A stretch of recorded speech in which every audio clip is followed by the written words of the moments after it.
Sir. మేము అసలు హాస్టల్కి ఎందుకు వచ్చినామని అనుకుంటారు సార్. ఉన్న వాళ్ళకి కూడా విరక్తి అవుతుంది. ఇప్పుడు వాటర్ ఎన్ని రోజుల నుంచి అంటే వాటర్ కంటిన్యూ ఉందా? ఏమన్నా అడగడానికి వెళ్తే టెక్స్ట్ బుక్లు పట్టుకొని కిందికి రమ్మంటున్నారు సార్. మాకు ప్రతిగా మొత్తం స్టడీనే అంటున్నారు. స్పోర్ట్స్ కు సంబంధించిన ఏమన్నా ఉన్నాయా? మొన్న ఫేర్వెల్ గురించి వెళ్తేనే టెక్స్ట్ బుక్లు పట్టుకొని కిందికి రమ్మన్నారు. విత్ ఇన్ 4 క్వశ్చన్స్ ఇస్తారు సార్. విత్ ఇన్ 5 minutes లో నేర్చుకోండి అంటే ఎట్లా నేర్చుకుంటారు? మేడం దగ్గర పోతే కూడా ఏం పట్టించుకుంటలేరు సార్. ప్రిన్సిపల్ మేడం అసలు ఏం పట్టించుకుంటలేరు. మేడంకి చెప్తానేమో ఏం రా మీరే చేసుకోవాలి, అది అన్ని మేము చూసుకుంటే మళ్ళీ మమ్మల్ని అంటారు మేడం మీరు ఎక్కించి చెప్తున్నారు అంటారు.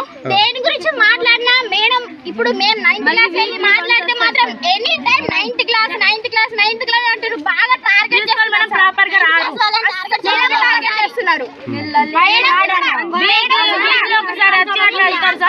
ఇప్పుడు మమ్మల్ని మేము ఇట్లా చేస్తున్నామని ఎంత టార్గెట్ చేస్తారు మరి? మేడం కి 8:50కే ఇక్కడ ఉండాలి మేడం. కానీ madam second bus sir. All staff teachers ఏమో 9 వస్తారు కానీ మేడం మాత్రం 10 కి వస్తుంది. మేడమే ఫస్ట్ రావాలి. స్టాఫ్ టీచర్స్ వస్తారు, పీటీ మేడమ్స్ వస్తారు, ప్రిన్సిపల్ మేడం ఎట్లా సార్?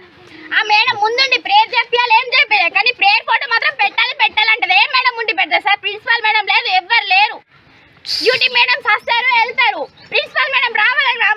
ఆమెకి ఇట్లా తెలియదా సార్? ఈ రోజు మేము ఇక్కడ వచ్చిన మళ్ళీ మాకు తీసి ఇచ్చిన పర్లేదు సార్, కొట్టిన పర్లేదు కానీ మేము ఇక్కడ నుంచి కదా